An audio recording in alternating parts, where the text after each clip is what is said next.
Welcome back, everyone. Today, we are diving into an incredibly fascinating explainer based on a profound philosophical text by Feng. It's titled, Embrace Destiny and Live Freely. If you've ever felt like the mere act of getting through the week is literally like dragging a giant boulder up a steep mountain, well, you're absolutely going to want to pay close attention to this one. This text presents a radical, yet super ancient perspective on how to shed life's heaviest burdens and find what it calls true boundless freedom, a concept it refers to as the celestial path. So let's get right to it. Okay, let's dive into this. Why does simply existing sometimes feel so incredibly exhausting? And we aren't just talking about being tired from a long day at the office or, a hard workout at the gym. We're talking about that deep existential fatigue, that heavy, invisible backpack you feel like you're lugging around every single minute of every single day. The text we're examining today makes a bold argument. This exhaustion isn't a biological failing at all. It's a structural one. It is actually the result of how we've been conditioned to live. Section 1. The Burden of Rules, Humanity, Buddhism, and Christianity. Feng's text points out that human existence is historically weighed down by these deep-rooted societal and religious rules. We are bound by frameworks that strictly dictate what we should do, what we shouldn't do, and exactly how guilty we should feel when we inevitably fail to meet those standards. If we map out a stark comparison, and we're looking at these entirely objectively, just as they are laid out in the text, you see traditional paths on one side. You have Buddhism, which relies heavily on the 5 precepts, the 10 virtues, and cultivating morality, concentration, and wisdom. Then you have Christianity, introducing concepts of original sin and the need for redemption. And even if we step totally outside of formal religion, just under humanity itself, we're bound by this complex, heavy set of ethical norms and daily standards. The text points out that these are all, fundamentally, forms of constraints. But then, juxtaposed against all of that is the celestial path.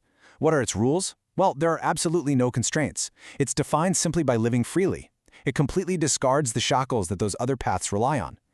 Section 2. The Celestial Path, Embracing Destiny. So, what exactly is this path? If we finally take off that heavy backpack filled with thousands of years of ethical norms, what are we actually left with? Well, according to Feng, a life entirely free from 4 main things: constraints, shackles, taboos, and worries. Just let that sink in for a second. Imagine a life where you aren't constantly auditing your own behavior against this massive, invisible ledger of societal expectations. Sounds pretty liberating, right? The text describes this path as one that encourages the absolute revelation of your true nature. It's all about the pursuit of pure happiness. It's about embracing destiny and letting life flow naturally rather than constantly trying to force the river to bend to your will.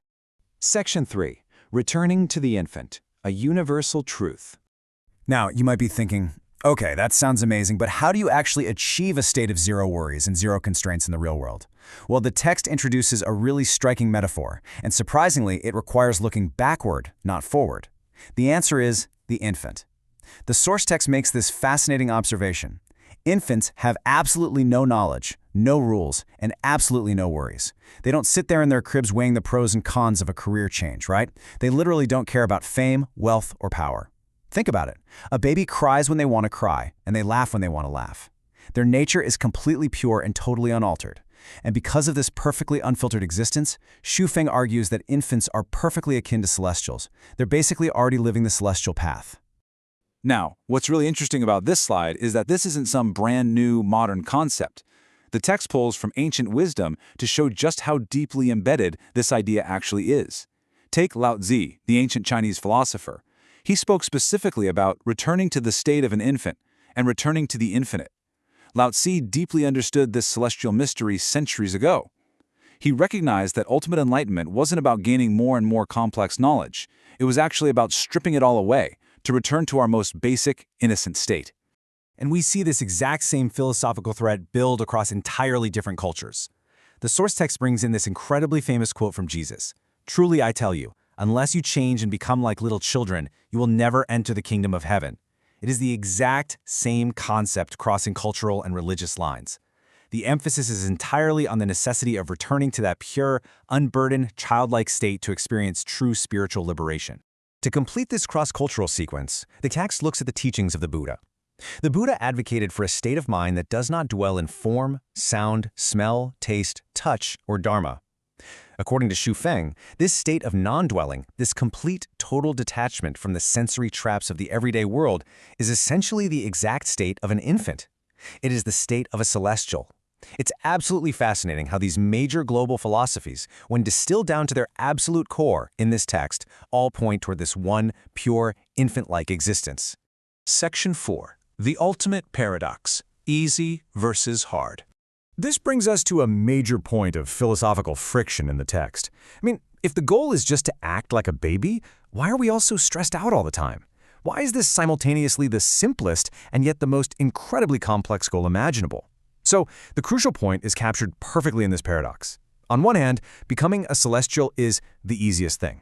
It's so simple. Just become like a child. Stop worrying. Just be. But conversely, it is also the hardest thing. Why?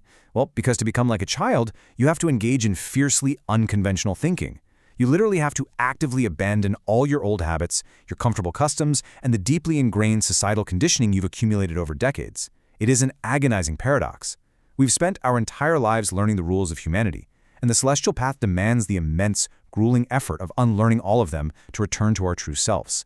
Basically, it takes an incredible amount of work to become effortless. Section 5. The ultimate litmus test. How are you living? So how do we bring this high-level philosophy down to earth? How do you know if you are actually on this path or if you're just wandering around aimlessly carrying that heavy backpack? The text gives us a very practical, everyday application to test ourselves. First, we need to know what to keep, because if we throw away all the messy ethical norms, the guilt, the complex rules of right and wrong, we don't just end up with nothing, right? The celestial path keeps these really powerful, lightweight principles: love, gratitude for everything, the revelation of your true nature, embracing your destiny, and living freely. That's it.